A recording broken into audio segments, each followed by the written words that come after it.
Hello everyone, welcome back to the series of complex analysis. Complex analysis के आज हम fifth lecture में हैं और आज की इस वीडियो में हम बात करेंगे सीआर इक्वेशंस और एनालिटिक फंक्शंस की। हमारे पास, जैसा कि हमने प्रीवियस लेक्चर में बताया था, कि सीआर इक्वेशंस एनालिटिसिटी के लिए नेसेसरी कंडीशन है, सफिशिएंट नहीं है। तो आज हम कुछ ऐसे क्वेश्चंस डिस्कस करेंगे जिनमें ये थ्योरम शो होगी। चलिए, जो सबसे पहला आज का हम क्वेश्चन ले रहे हैं वो क्वेश्चन कहता है, it may be written as problem 1 कि if fz is equal to under root xy।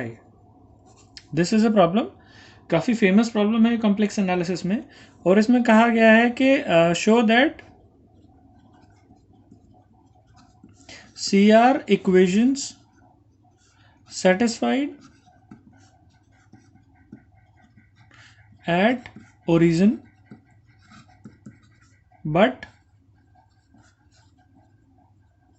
function is not analytic। Right. So question समझ में है आपको? हमें शो करना है कि सीआर इक्वेशन तो ओरिजिन पे सेटिस्फाई हो रही है, लेकिन ये फंक्शन कैसा नहीं है, एनालिटिक नहीं है। चलिए शुरू करते हैं इसका सॉल्यूशन। हमारे पास फंक्शन है f z is equal to under root x y. तो अगर मैं del u upon del x निकालने की कोशिश करूं तो del u upon del x कैसे निकलेगा? अगर फर्स्ट प्रिंसिपल का इस्तेमाल किया जाए तो it will be limit x tends to zero u x zero minus u zero zero divided by x. आप समझ सकते हैं, जो फंक्शन यू एक्स वाई का होता है, जो कि ओरिजिन पे निकाल रहे हैं, तो वाई को मैंने कांस्टेंट रखा है ज़ीरो पर और एक्स की वैल्यू चेंज की है यू एक्स से यू ज़ीरो तक, ठीक। और limit x tending to zero. आप याद कर सकते हैं, अगर मैं ज़ीरो पर डिफरेंशियल निकालूं तो it will B F x minus f zero divided by x minus zero. Right, तो वही फॉर्मूला इस्तेमाल किया गया है। चलिए, वैल्यूज अगर सब्स्टिट्यूट करें तो ये कितना हो जाएगा? Limit x tends to zero. अगर इस फंक्शन में एक्स को ज़ीरो रखा जाए तो इट विल बी ज़ीरो, और ज़ीरो ज़ीरो पर भी ज़ीरो डिवाइडेड बाई एक्स, तो वैल्यू कितनी आ गई? ज़ीरो। ऐसे ही अगर del u upon del y की वैल्यू निकाली जाए तो limit x tends to zero. अब y में, यानी y की वैल्यू चेंज होगी और x की वैल्यू क्या रहेगी? कांस्टेंट, ठीक, divided by y। This is y tends to zero. यहाँ आप देख रहे हैं x कांस्टेंट है और y की वैल्यू y से ज़ीरो तक चेंज हो रही है। अगर इसमें भी लिमिट रखी जाएगी तो limit y tends to zero, सबसे पहले मैं फंक्शन की वैल्यू सब्स्टिट्यूट करूँ, ज़ीरो y पर ये फंक्शन ज़ीरो और ज़ीरो ज़ीरो पर भी ये function zero divided by y, तो लिमिट की वैल्यू कितनी हो गई? ज़ीरो। सिमिलरली आप ये देख सकते हैं कि del V upon del X और del V upon del Y, ये भी दोनों क्या आ जाएंगे? ज़ीरो। जैसे हमने u के लिए प्रूफ किया है, बिल्कुल वैसे ही v के लिए भी ये चीज़ें प्रूफ हो सकती हैं। राइट, तो इसका मतलब क्या हुआ? इसका मतलब ये हुआ कि सारे जो सी आर, जो ये डेरिवेटिव्स हैं, पार्शियल डेरिवेटिव्स, इनकी वैल्यू ज़ीरो है। यानी del u upon del x may be written as equal to del v upon del y, or del u upon del y may be written as equal to minus del v upon del x। और इसका मतलब क्या हुआ कि C R equations satisfied. Correct, C R equation satisfy हो रही है origin पे। क्यों? चूंकि सभी की वैल्यू ज़ीरो है, तो मैं इनमें से दो को कंपेयर करके लिख दिया as per the need of C R equations. अब बात करते हैं कि ये फंक्शन एनालिटिक क्यों नहीं है। तो एनालिटिसिटी के लिए एट ज़ीरो मैं अगर एफ डैश ज़ीरो की वैल्यू निकालूं तो वो कैसे निकलेगी? Limit z tends to zero f z minus f zero divided by z minus zero, और यू कैन से जेड, यही फॉर्मूला हमने यहां भी इस्तेमाल किया था। तो कितना हो जाएगा ये? Limit z tends to zero, ये कितना है? अंडर रूट एक्स वाई, और z की वैल्यू कितनी? x प्लस आई वाई, चूंकि ज़ीरो पर ये वैल्यू ज़ीरो हो जाएगी, तो इसीलिए हमने ज़ीरो वाला पार्ट लेफ्ट आउट कर दिया है, चूंकि इट बिकम्स ज़ीरो। अब इसको सॉल्व करना है। मान लीजिए ये जो z है ये क्या है? x प्लस आई वाई, यानी x टेंडिंग टू ज़ीरो और y टेंडिंग टू ज़ीरो।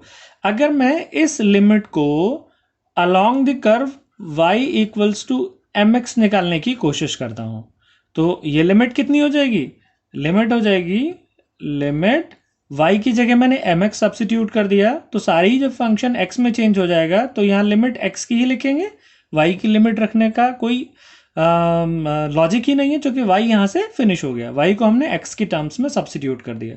तो इससे क्या हुआ, under root x into m x divided by x plus i m x. तो इसमें क्या दिखाई दे रहा है आपको कि x ऊपर और नीचे से कॉमन आके कैंसिल हो जा रहा है, और ये बचा limit x tending to 0 under root m divided by 1 plus i into m. यानी इसकी वैल्यू कितनी आ गई, under root m divided by 1 plus i m. यहाँ ऊपर से भी x कॉमन आएगा बाहर और नीचे से भी x कॉमन आएगा, तो वो कैंसिल आउट हो जा रहा है। तो ये आ गया under root m upon 1 plus i m. और ये लिमिट यूनिक नहीं है, क्यों, क्योंकि आप डिफरेंट m यहाँ सब्सिट्यूट करते जाइए। अगर आप y is equal to x लेंगे तो ये अलग लिमिट आएगी, y is equal to 2x लेंगे तो ये लिमिट अलग आएगी। सो ये लिमिट यूनिक नहीं है, इसका मतलब फंक्शन एनालिटिक नहीं है। एक्चुअली द कंसेप्ट इज कि आप किसी भी पाथ के अलोंग निकालें, लिमिट हमेशा सेम आनी चाहिए, यूनिक आनी चाहिए, तभी हम कहते हैं कि ये लिमिट एग्जिस्ट करती है। So what we can say, this implies limit is not unique. और लिमिट यूनिक ना होने का मतलब क्या हुआ कि f z is not analytic at origin. तो आपको कंसेप्ट समझ में आया। कंसेप्ट ये है कि अगर मुझे एनालिटिक इसे दिखाना है कि एनालिटिक नहीं है, तो I will try to show कि जो हमारी लिमिट है वो यूनिक नहीं आ रही है। अगर मैं ऐसा शो कर पाऊंगा तो हमारा जो काम है वो पूरा हो जाएगा। ठीक, चलिए एक दो एग्जाम्पल और करके देखते हैं ताकि आपको ये कंसेप्ट और बेहतर तरीके से क्लियर हो। मैं एक और क्वेश्चन कंसीडर कर रहा हूं। मान लीजिए मेरे पास एक सवाल आया, f z is equal to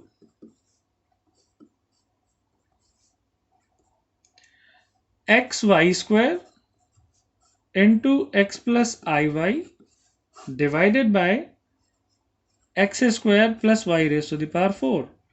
और ये तो तब है when z is not equal to 0 and f zero की वैल्यू 0 गिवन है, राइट।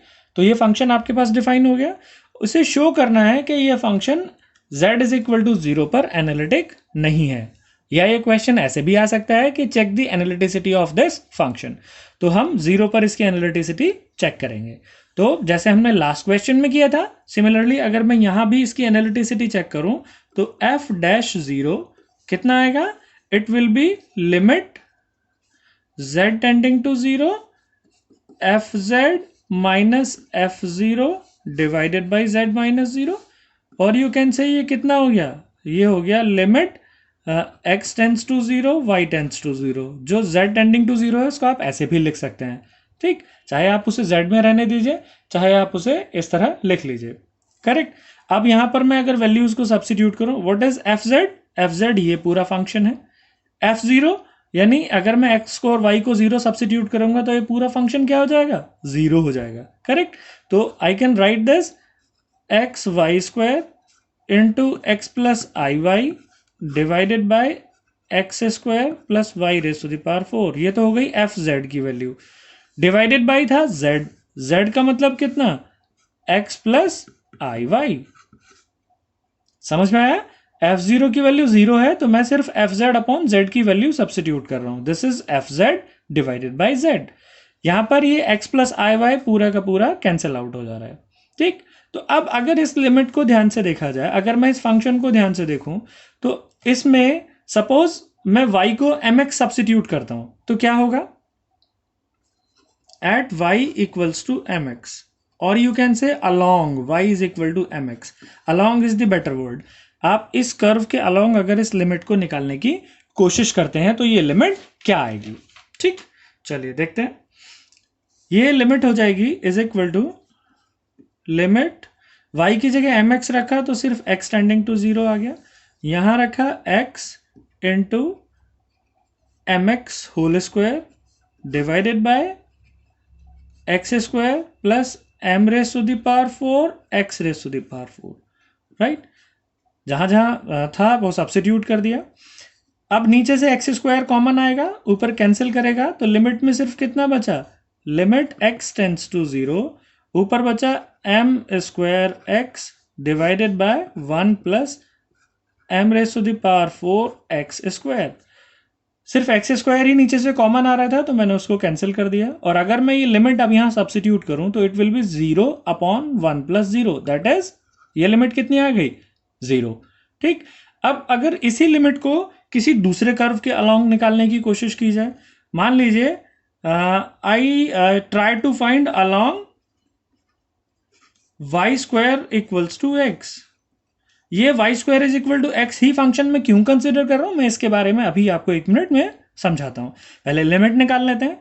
तो लिमिट कितनी हो जाएगी, यानी एफ डैश 0 कितना हो जाएगा, ये भी एफ डैश 0 था, ये हो जाएगा limit x tends to 0, right. यहां हम सब्स्टिट्यूट कर रहे हैं तो it will be x into y square की जगह भी हमने एक्स सब्स्टिट्यूट किया डिवाइडेड बाय ये x square y raise to the power 4, that is y square का होल स्क्वायर। तो it will be what it will be, x square. ठीक, तो अब इसमें से पूरा एक्स स्क्वायर कॉमन आके कैंसिल हो जाएगा तो ये कितना बचा, लिमिट एक्स टेंडिंग टू 0, ऊपर सिर्फ 1 बचा और नीचे 1 प्लस 1, दैट इज आंसर कितना हुआ, 1/2। इसका मतलब जो रेडियस वेक्टर था उसके अलोंग तो 0 आ रहा था, जो ये Y square is equal to x parabola लिया इसके अलोंग अलग हमारी लिमिट आ रही है, तो इसका मतलब लिमिट यूनिक नहीं आ रही है। तो लिमिट यूनिक नहीं है तो this implies function is not analytic at z is equal to 0। ठीक, तो हमने अगेन उसी तरीके से प्रूफ कर दिया कि फंक्शन एनालिटिक नहीं है। चलिए अब इस कंसेप्ट की बात करते हैं कि मैंने यही फंक्शन क्यों कंसीडर किया। तो यहां पर मैंने ये देखने की कोशिश की है सिर्फ कि क्या y की कोई ऐसी वैल्यू मैं यहां सब्स्टिट्यूट कर सकता हूं इस फंक्शन में जिससे कि ये फंक्शन x से इंडिपेंडेंट हो जाए, यानी पूरा x ऊपर नीचे से कॉमन आके कैंसिल हो जाए। अगर ऐसा हो सकता है तो x के कैंसिल होने के बाद जो बचेगा वो सिर्फ एक कांस्टेंट बचेगा, राइट। तो मैंने वही कंसेप्ट यहां इस्तेमाल करने की कोशिश की और फॉर्चुनेटली मुझे ये फंक्शन मिल गया जिसको मैंने सब्स्टिट्यूट करके इसकी वैल्यू 1/2 निकाल ली। ठीक, एक और एग्जांपल, मान लीजिए मैं एक और फंक्शन कंसीडर करता हूं जिसकी वैल्यू है f z equals to x cube y into Y minus I x divided by x raise to the power 6 plus Y square. ये वैल्यू तब है जब z नॉट इक्वल टू 0 है और f0 की वैल्यू 0 है। ठीक, चलिए अब चेक कर लेते हैं इसको। मान लीजिए मैं इसकी लिमिट निकालने की कोशिश करता हूं डायरेक्टली f डैश 0, तो कितना होगा, limit z tending to 0 fz minus f0 divided by z minus 0, correct. यहां लिमिट सब्स्टिट्यूट की तो limit x tending to 0 y tending to 0, the function will be x cube y into y minus I x divided by x raise to the power 6 plus Y square into x plus i y. ये x plus i y क्या है, z, जो कि f0 की value 0 है, तो it will B only fz upon z, तो ये fz divided by this z। चलिए अब इसको अगर मैं ध्यान से देखूं कि मान लीजिए मैं इस फंक्शन में i से मल्टीप्लाई कर लेता हूं नीचे, तो ये कितना हो जाएगा आई एक्स और यहां कितना हो जाएगा आई स्क्वायर, दैट इज माइनस, तो आई एक्स माइनस वाई। ठीक, और अगर माइनस साइन कॉमन ले लिया जाए तो ये और ये ब्रैकेट दोनों क्या हो जाएंगे, सेम हो जाएंगे, करेक्ट। तो आप ये काम इसमें कर सकते हैं। मैं इसको और थोड़ा सा सॉल्व कर लेता हूं। It will become limit x tends to 0 y tends to 0।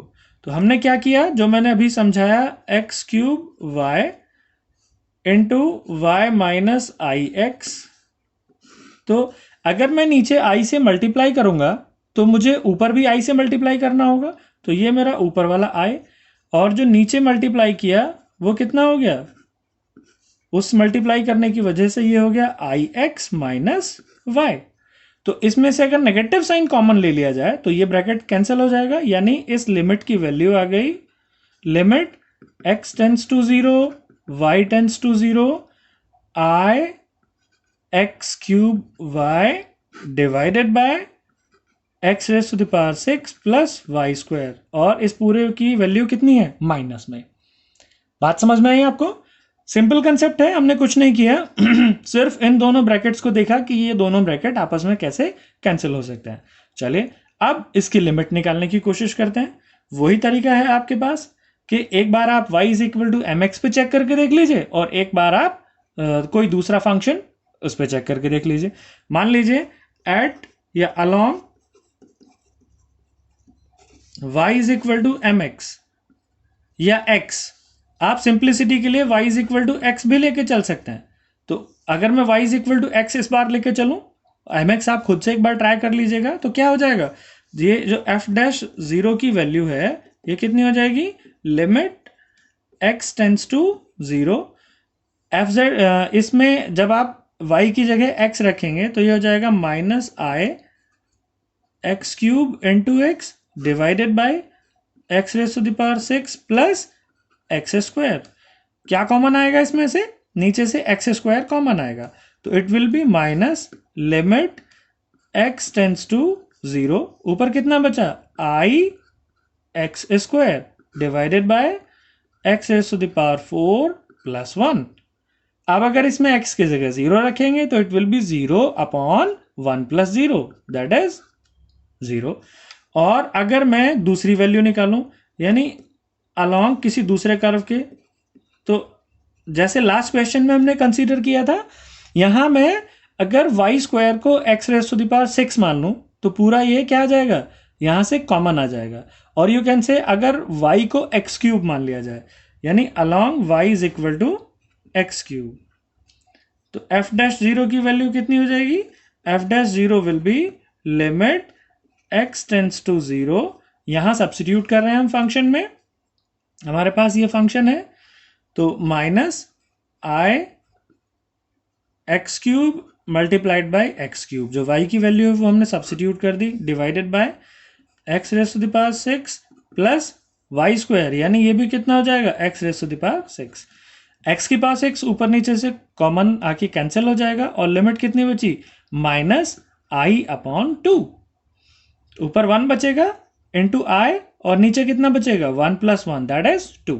तो अगेन आपने देखा कि दोनों लिमिट क्या आ रही हैं, डिफरेंट आ रही हैं। इसका मतलब जो फंक्शन एफ जेड है वो क्या है, इज नॉट एनालिटिक, राइट, ये फंक्शन एनालिटिक नहीं है। सो आज हमने 3 प्रॉब्लम डिस्कस की स्टूडेंट्स, जिसमें हमने सीखा कि अगर किसी फंक्शन के लिए C R equations by chance satisfy हो जाएं तो ज़रूरी नहीं है कि वो एनालिटिक होगा ही, और अगर एनालिटिक नहीं प्रूव करना तो क्या उसका तरीका हो सकता है। तो होप आपको आज का वीडियो समझ में आया होगा, पसंद आया होगा। अगर अच्छा लगता है तो प्लीज़ अपने सभी दोस्तों से शेयर कीजिए ताकि सभी को इसका मैक्सिमम बेनिफिट मिल सके। और जो भी आपके व्यूज़ हैं, अगर ये आपको अच्छा लगता है तो कमेंट के थ्रू हमें ज़रूर बताइए। सो स्टूडेंट्स, इस वीडियो के साथ ही कॉम्प्लेक्स डिफरेंशिएशन वाला पार्ट यहाँ ख़त्म हो जाता है। अगली वीडियो से, अगले लेक्चर से हम कॉम्प्लेक्स इंटीग्रेशन की शुरुआत करेंगे, राइट। तो बहुत जल्दी हम कॉम्प्लेक्स इंटीग्रेशन की वीडियो के साथ आपसे मिलते हैं। तब तक अपना ख्याल रखिए, टेक केयर।